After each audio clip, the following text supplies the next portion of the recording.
It's time for WWE to do this with Bayley or else. And in this video, I'm going to tell you exactly what that else is and what they got to do with Bayley. Because look, as we roll into the new year, Bayley is in a very interesting spot. In fact, I've deemed it as limbo.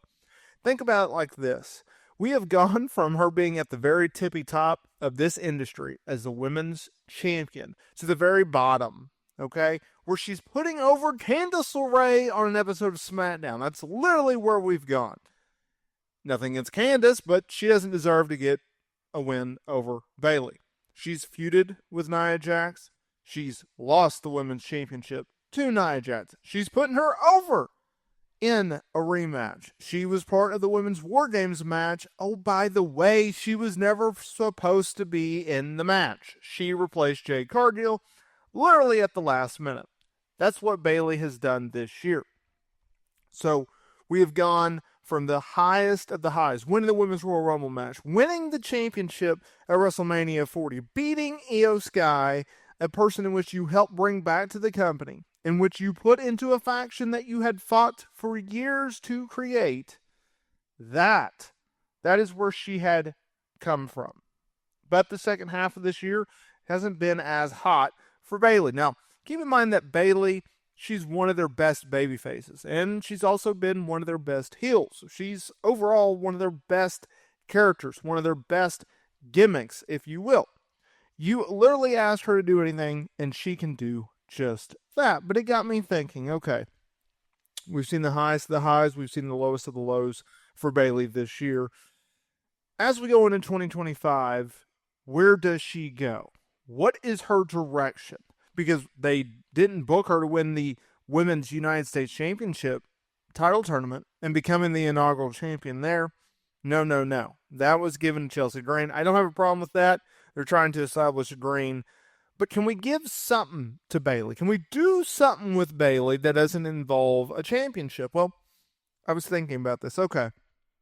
Last year or so, we've seen Bayley be a babyface. She's been a very good babyface. But I feel like her character has been just driven over, right? She's kind of been pushed aside, looked over, if you will.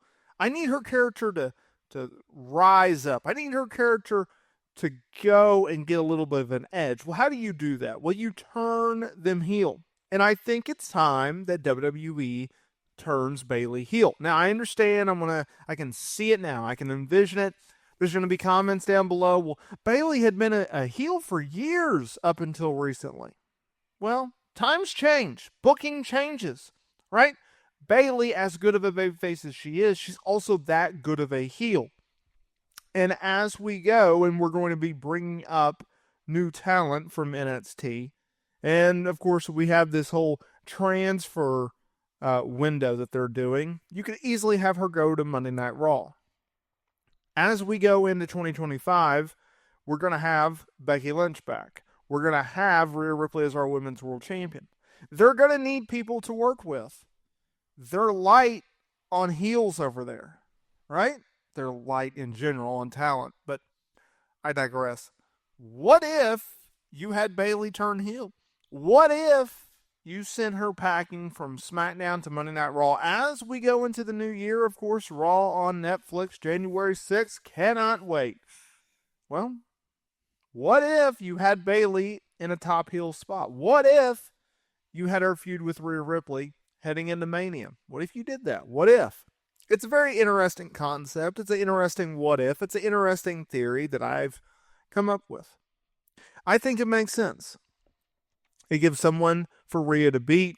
It gives something for Bayley to do. Whether or not they actually send Bayley to SmackDown to Raw, whether they have Bayley feud with Rhea for the Women's World title, time will tell. But the more important factor is, let's switch it up to old Bayley. Bayley, in my opinion, 2019 was when she turned heel. That was the moment that her career took off.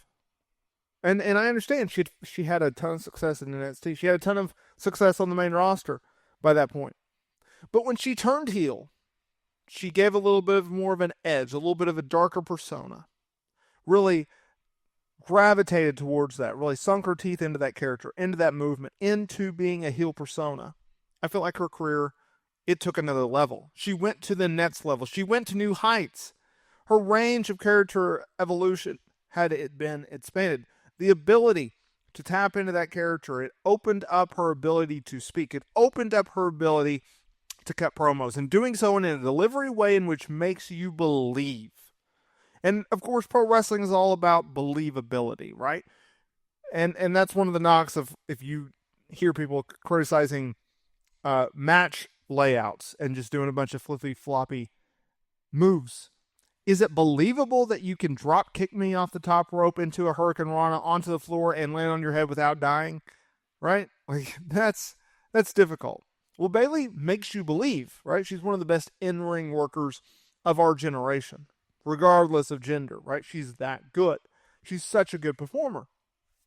Part of that ability is to make you believe. Makes you believe in that what she's saying, she actually means. Her actions, she stands by it, she backs up, she will defend it to the bitter end. That's what Bayley is able to do. And so, why not have her go from the good side, the white side, if you will, to the dark side, the evil side? Woo. Why not? Why not? That's my question. Because I think her character, I think her persona, it needs a little bit of a jolt. Right? She had such a great year, this breakout year, this unbelievable year. And now, what do? You're in limbo. You're falling, right? There's no clear-cut direction. And maybe WWE will surprise me. Maybe Bayley will go out there and stun the world. Maybe Bayley will go out there and start a new program that is hot as a babyface. Or maybe she won't. Maybe she'll continuously slide down the card. Because the fact of the matter is this.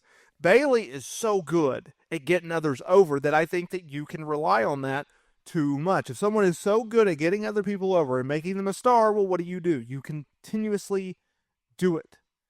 Right? They've used Nia Jax, they used Bayley to get over Nia Jax. In a large way, they've used Bayley to get over Tiffany Stratton because she was part of the alliance with Nia Jax while Jax was feuding with Bayley. So if you look at it all like that, if you put it all together, you have to be very careful with the way that you book Bayley. You have to be able to see where they're going. And I think where they're going, where they should be going, is a heel turn. Give her a little new life. Give her a little oomph. Give her something that she can sink her teeth into. Just saying. Just saying.